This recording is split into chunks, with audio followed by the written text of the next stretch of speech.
अस्सलाम वालेकुम dear student of class 9, welcome to the superior maths academy.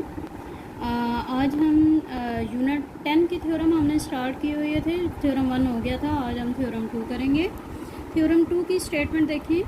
If two angles of triangle are congruent, यानी कि अगर एक ट्राइंगल के दो एंगल्स कॉन्ग्रेंट का मतलब होता है तकरीबन इक्वल हों, then the side opposite to them are also equal और आल्सो कॉन्ग्रेंट। इफ़ वाली जो कंडीशन होती है ना, वो होती है हमारे पास गिवन में, ठीक है। यानी एक two angle of triangle are congruent है। देखें, एक ट्राइंगल है और उसके दो एंगल कॉन्ग्रेंट हैं, ये आपको गिवन है। देन के बाद वाली जो कंडीशन होती है वो हम ज़्यादातर थ्योरम की स्टेटमेंट इस तरह की होती है ना, तो जिन थ्योरम की स्टेटमेंट इस तरह की होती है उनको तो आप फ़ौरन समझ जाएँ।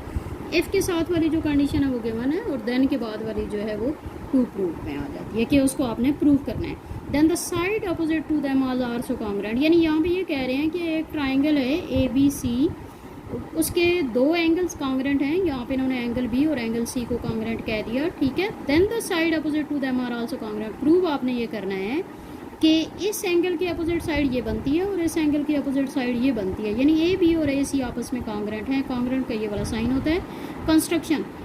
जो हम खुद से काम करते हैं ना किसी भी फिगर के अंदर, उसको हम कंस्ट्रक्शन कह देते हैं और उसको डॉटेड लाइन में आमतौर पर शो किया जाता है। Draw the bisector of angle A, angle A का आपने यानी एंगल बाइसेक्टर, एंगल बाइसेक्टर का मतलब कि ये जो एंगल ए है इसका आपने हाफ लेना है, meeting B C at the point D. और ये जो लाइन है जब आप इसको आगे बढ़ाएंगे, बाइसेक्टर जो एंगल बाइसेक्टर है, तो ये बी सी लाइन पर मिलेगा पॉइंट डी पर। ये आपके पास कंस्ट्रक्शन होगी। अब आपने प्रूफ में आ जाता है स्टेटमेंट और रीज़न। जो भी स्टेटमेंट लिखेंगे उसके सामने उसकी रीज़न आएगी। And triangle A B D, ये दो ट्राइंगल कोरस्पॉन्डेंस, ये कोरस्पॉन्डेंस का साइन है, ठीक है। और ट्राइंगल ए सी डी, यानी ये दो ट्राइंगल्स इन्होंने अब ले लिया ना, जब कंस्ट्रक्शन की ये दो ट्राइंगल्स बन गई। इन दोनों ट्राइंगल में पहली बात ये देखें, ए डी लाइन जो है ना वो दोनों के अंदर आ रही है, तो इट्स मीन कि वो कॉमन है। उसके बाद angle B is congruent to angle C, ये आपको गिवन था कि ये दोनों जो एंगल्स हैं ये कॉन्ग्रेंट हैं, ये दोनों चीज़ें हो गई। उसके बाद तीसरी बात जो हमने कंस्ट्रक्शन का मतलब ये है कि इधर जितना ए का एंगल बना है, ठीक है, इधर भी उतना ही एंगल है ए का। तो ए का एंगल इधर वाला जो है उसको हम बी ए डी कहेंगे और इधर वाला जो एंगल है इसको सी ए डी कहेंगे। हमेशा जो सेंटर वाला जो अल्फ़ाबेट होता है ना उस पे एंगल होता है। तो ये दोनों, क्योंकि हमने कंस्ट्रक्शन में यही किया ना, एंगल बाइसेक्टर। एंगल बाइसेक्टर का मतलब होता है एंगल को बिल्कुल हाफ में डिवाइड कर देना, ठीक है।